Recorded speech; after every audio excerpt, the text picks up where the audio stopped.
There's been times when I've played this commander deck and I've been able to generate 9 mana with 1 land.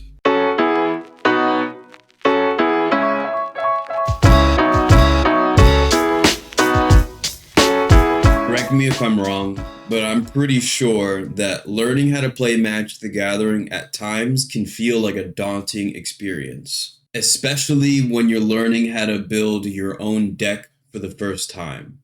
How many lands do you pick? How many creatures do you pick? What spells do you pick?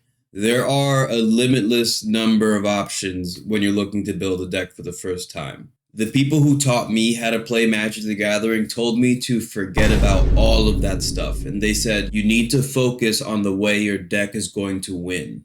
In today's video, we're going to be talking about my win condition for my Aesi Tyrant of Gyre Stray commander deck. By the end of this video, you'll be able to understand my thought process about this win condition, and you'll be able to use the same mental gymnastics to build your own commander deck. Keep in mind that all the content on this channel is designed to make new players better at Magic the Gathering. So if you want to get better at Magic the Gathering, I recommend that you subscribe to the channel so that you can learn as much as you possibly can. Listen, before we begin, Aesi is a pre-constructed commander deck. Anybody can go out to Amazon or eBay and purchase the precon for Aesi. Keep that in mind because Aesi is an extremely powerful commander. Let's read what Aesi does over here. He says that you may play an additional land on each of your turns. Whenever a land enters the battlefield under your control, you may draw a card. Keep in mind, new players, that you're generally only allowed to play 1 land every single turn. Aesi kind of already breaks the game. The win condition for this deck is based around this card called HELIX Pinnacle. The HELIX Pinnacle has Shroud, so nobody can target it with a spell. It says you can pay X and then put X tower counters on HELIX Pinnacle. At the beginning of your upkeep, if there are 100 or more tower counters on HELIX Pinnacle, you win the game. What that basically means for new players is that if I have 10 mana in my mana pool, I can activate this 10 times to put 10 counters on this. If for whatever reason during my next turn this gets to 100 counters, I automatically win the game.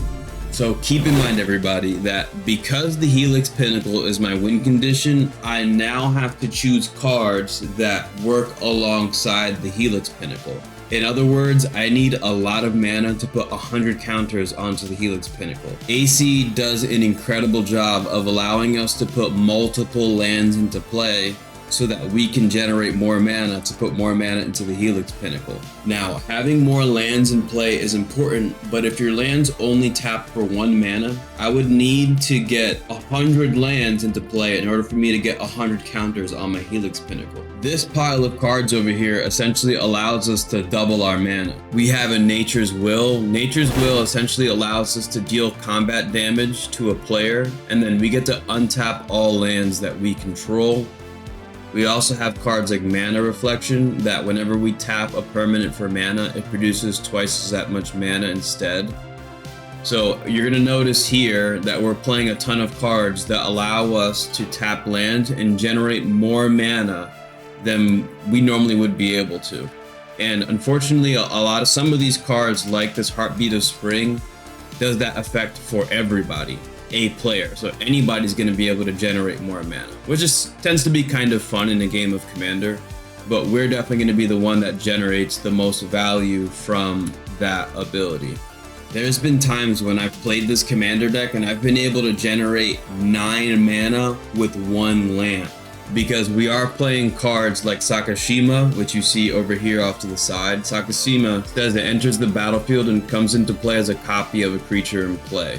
So if I have Sakashima enter the battlefield as a copy of Nyxbloom Ancient, well, my mana is going to be tripled again. So now that each land we control is tapping for sometimes up to 9 mana, we're going to play cards like this Seedborn Muse over here, which is going to allow us to untap our permanents during each player's untap step. So essentially, every single time we pass the turn, we're able to untap all our lands. And the reason why this is important is because when we have the HELIX Pinnacle, guys, we're essentially going to be able to tap all of our mana to put all the mana into the Helix Pinnacle, where somebody passes the turn. We get to untap all of our lands again, put all the mana into the Helix Pinnacle again, and generally when that happens and you get this combo going, by the time it's your turn, you are already at 200 counters on the Helix Pinnacle, and you essentially just win the game. But the next problem is, how do we get the Helix Pinnacle into play? One of the ways that we get the Helix Pinnacle into play, and that combos pretty well with the Seedborn Muse,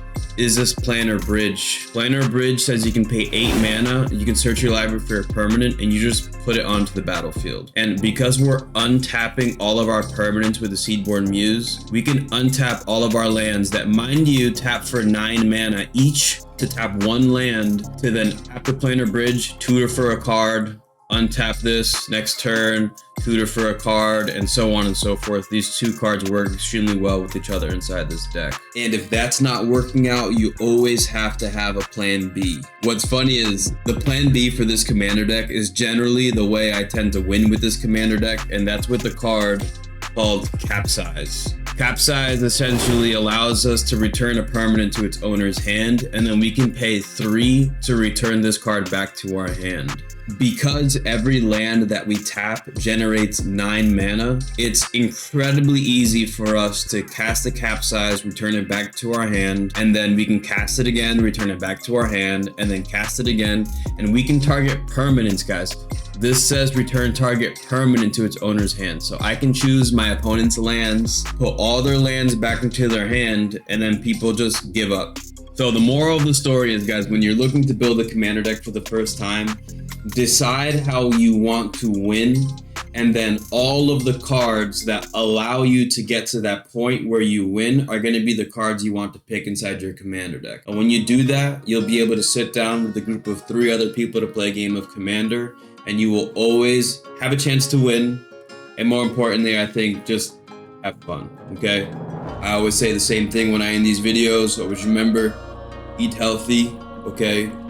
Work out every single day, even if it's just for 5 minutes, okay? And most importantly, you gotta remember to believe in yourself, all right? Peace out, people.